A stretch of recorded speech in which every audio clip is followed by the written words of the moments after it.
We're counting down the top 10 hottest games as of June 2019, and this episode includes new games, game news, and a few random games just thrown into the mix. And we're going to start as soon as this intro is done, which is now.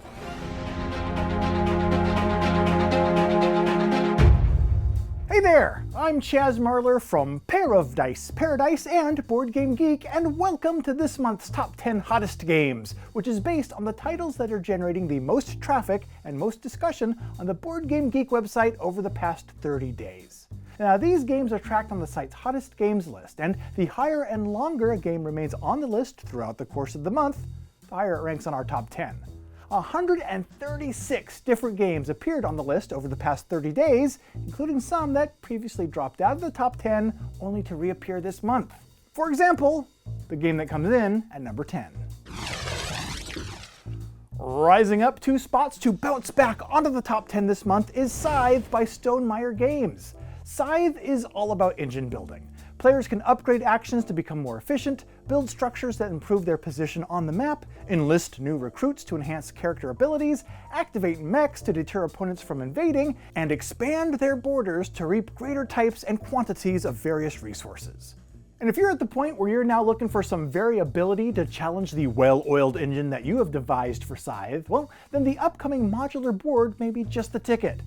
This new modular board adds a drafting element to the setup, along with a variant for a tighter map at low player counts. The double-sided modular board also includes 4 double-sided tiles with 7 hexes per tile, 8 home base tiles, 8 structure bonus tiles, and automa rules for playing solo.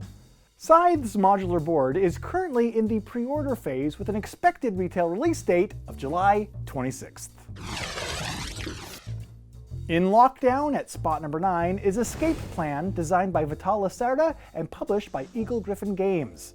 In Escape Plan, players are thieves following a successful heist who must now navigate a modular board to recover their loot and then escape from the city with more money than any of the other thieves. Now, this game raised nearly $660,000 on Kickstarter last summer, and now it's ready to start shipping its way to its backers.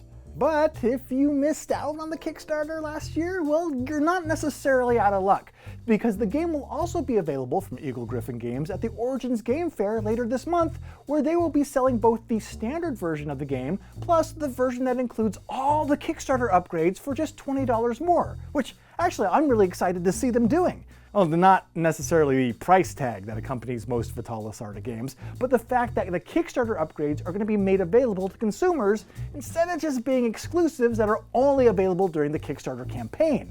I think that's pretty cool. But what do you think?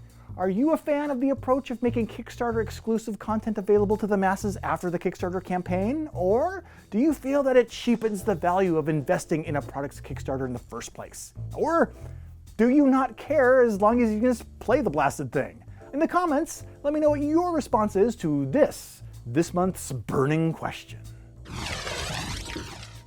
Slipping 3 spots to end at number 8 this month is Root by Leader Games. All right, here we go. Root categorizes a collection of critters' courageous conflict, clashing against a cunning Marquita cat whose clawed clutches have closed in across the countryside communities, creating chaos as co-players compete for conquest. Why do you do this to me? Last month, I mentioned a player-made expansion for Root called Predators and Parasites, which was developed by BoardGameGeek user Griffin Hoffman.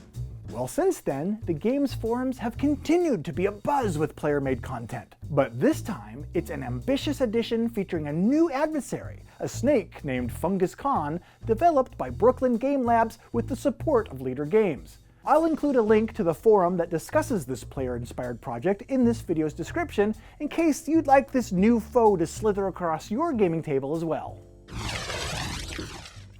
Rising up 11 spots to rejoin the top 10 in spot number 7 is The Return of the Seventh Continent by Serious Pulp. This return is likely fueled by the arrival of the most recent wave of copies of the game being shipped to its backers from its most recent Kickstarter campaign. This version of the game not only includes a supplemental expansion named What Goes Up Must Come Down, but also includes some replacement cards that include fixes and errata for some cards from previous versions of the game. And if you're in need of a list of all of the specific cards that are replaced in this upgrade pack, well, you'll find a link to where you can find that list in the description below, which I hope helps you out so you can continue your adventures exploring the 7th continent. Losing ground by 2 spots to end the month at number 6 is Terraforming Mars, published by Stronghold Games. In Terraforming Mars, players run colossal corporations competing to transform the Martian landscape into a brave new world capable of providing humanity with a new planet on which to plot your revenge against your former roommate. Terraforming Mars is a juggernaut of a game, appearing on this countdown every single month for the past 2 years, and also consistently ranking as one of the most played games during recent months. So, to help mix things up a bit, let's introduce a brand new segment that we're calling, For the Sake of Chaz's Sanity, let's take a look at a random game that he hasn't already talked about several times. Brought to you by the realization that you ran out of things to say about most of these games quite a few months ago. Hello, and welcome to this new segment. A game that recently caught my eye that I've never talked about on the top 10 ever before is Fickle by Bard Games, featuring artwork by artist Amy Brown. Amy Brown is a really prolific fantasy artist who specializes in fairies and related subject matter, and is one of my wife's favorite artists. Seriously, my house is just full of Amy Brown's artwork, brimming with it. Which is part of the reason why Fickle's Kickstarter campaign, which runs through June 18th, grabbed my attention in the first place, because this is another example of how board games are continuing to expand into other areas of interest, and are starting to be considered as a viable type of merchandising by various artists, with examples such as Exploding Kittens, Joking Hazard, and, now Fickle. But I wonder, how well will the crossover between these two cultural communities turn out? That, I don't know. But I do know that it's only a matter of time until Fickle joins the other Amy Brown artwork, t-shirts, calendars, buttons, and figurines that fill up every spare location in my home. Well, every location not already taken up by a board game. Climbing up 2 spots this month to reach number 5 is Batman Gotham City Chronicles by Monolith. In Batman Gotham City Chronicles, one villain faces off against a team of heroes in one of multiple scenarios. The gameplay in Batman Gotham City Chronicles is based on their previous title, Conan, with revisions to character abilities, the addition of 2 different types of dice, and a versus mode, in which each player has a command board and their own team of tiles that they can draft with heroes facing off against other villains. But if you don't have an opponent available to versus against, well, then BoardGameGeek user JK has you covered with a solo variant that he's developed. In this video's description, you'll find a link to a page that points to the rules for Jay's single-player rules, plus an instructional video that he produced to go along with it. These solo rules potentially provide every Caped Crusader with a way to play this game solo during those lonely, dark nights. Rocketing up 57 spaces to land at spot 4 is this month's biggest climber, Tiny Towns, published by AEG. In Tiny Towns, players serve as the mayor of a tiny town in the forest, where various woodland creatures have created a civilization that's tucked away from all of its predators. This new little land is small and the resources are scarce, so players will need to use their resources wisely and very efficiently. Clever planning will be needed in order to construct a thriving town without it filling up with all its wasted resources. In the end, the player who builds the most prosperous tiny town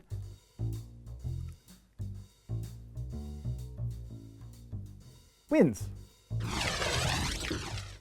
Retaining its spot at number 3 again this month is Gloomhaven by Cephalofair Games. And Gloomhaven's long-awaited first expansion, Forgotten Circles, has finally arrived, featuring 20 new scenarios, a new character class called the Aether Diviner, 7 new monster types, and 14 new items. Now, as with any new content for a game as big, heavy, and complex as Gloomhaven, players are bound to have questions about Forgotten Circles that require clarification. To assist with this, an official FAQ has been published on the game's BGG forum, which includes information on the campaign, components, character abilities, scenarios, and more stuff that's crammed into this post. And in fact, the only remaining unanswered question is if you'll find a link to the FAQ in this video's description, which I totally should have done that. Oh, that would have been super helpful. Perched at spot number 2 again this month is Wingspan by Stonemaier Games. Wingspan is a competitive, medium-weight, card-driven engine-building game in which players are researchers, birdwatchers, ornithologists, and collectors, each seeking to discover and attract the best birds for their network of wildlife preserves. And if you enjoy Wingspan, well, then you will be happy to hear that an expansion for the game is currently incubating with plans to be released later this year. Game designer Jamie Stegmaier has confirmed that the as-yet unnamed expansion is going to focus on non-North American birds and will not include components for 6th player. As for specifically when it's going to be released or what other content it's going to contain, well, to quote Stonemaier Games, more information about the expansion will be revealed when we reveal it. I guess it's not fully hatched yet. Ringing in at number 1 for a 3rd month in a row is the Lord of the Rings Journeys in Middle-earth, published by Fantasy Flight Games. Journeys in Middle-earth is a fully cooperative, app-supported board game for 1 to 5 players. Each individual session of the game is a single adventure in a larger campaign. And in that campaign, players will explore the vast and dynamic landscapes of Middle-earth, using their skills and their wits to survive the challenges that they encounter during their perilous quests. As the heroes explore the wilderness and battle the dark forces arrayed against them, the game's companion app guides them to reveal the looming forests, quiet clearings, and ancient halls of Middle-earth, while also controlling the enemies that they encounter. And while all of this is going on, players will be battling villainous foes, making courageous choices, and striking a blow against the evil that threatens the land. An evil that I call Restless Leg Syndrome. Nice, thank you. And there you have it. There's your list of the 10 most popular board games as of June 2019. And for more board game countdowns, news, previews, and playthroughs, be sure to subscribe and turn on notifications so you don't miss any of the videos posted on this channel. Thanks! Until next time, I've been Chaz Marler from Pair of Dice Paradise and BoardGameGeek with a very fickle teleprompter. Take care. Challenge the well-oiled machine that you've devised for Scythe? Devised for Scythe? Christopher Walken says you gotta devise your strategy for Scythe. Oh, I got done playing Scythe and I led to the apocalypse.